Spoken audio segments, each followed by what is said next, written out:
సంస్థల సర్వనాశం చేసేగా ఉండే విధానాలు మాత్రమే మనం వ్యతిరేకిస్తా ఉన్నాం. అదే విధంగా ఈ యొక్క ఉద్యోగుల భవిష్యత్తు నుంచి ఓల్డ్ పెన్షన్ స్కీమ్ విషయంలో 2022లో 2023లో దేశంలోని అత్యున్నత న్యాయస్థానాలు ట్రిబ్యునల్స్ స్పష్టమైన తీర్పులు ఇచ్చిన సందర్భాన్ని మనం గమనించవలసిన అవసరం ఉన్నది.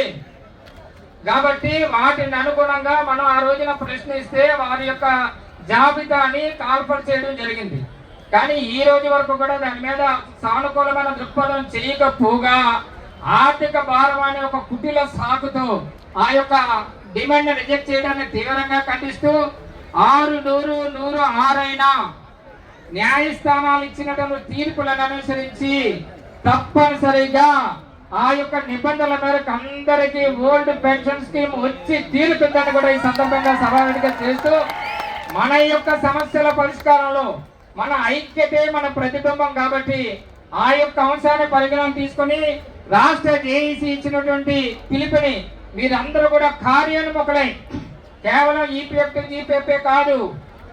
మరి పొరుగు సేవల సిబ్బంది ప్రధానమైన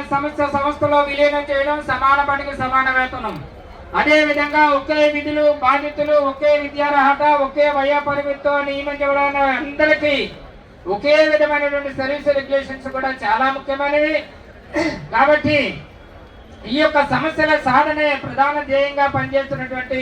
మన రాష్ట్ర జేఏసీ కార్యవర్గాలకు సంపూర్ణమైన మద్దతు తెలియజేసి వారు ఏ పిలుపిచ్చినా ఆ పిలుపుని సూచనతాయిగా అమలు చేయడానికి మీరందరూ కంకునతులై మన కుటుంబంలో ఉన్నటువంటి సమస్యగా భావించి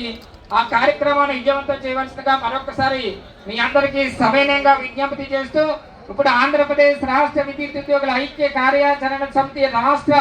చైర్మన్ శ్రీ ఎస్ కృష్ణయ్య గారిని మాట్లాడాల్సిందిగా అందరి తరఫున సవినయంగా మనం చేస్తున్నాం.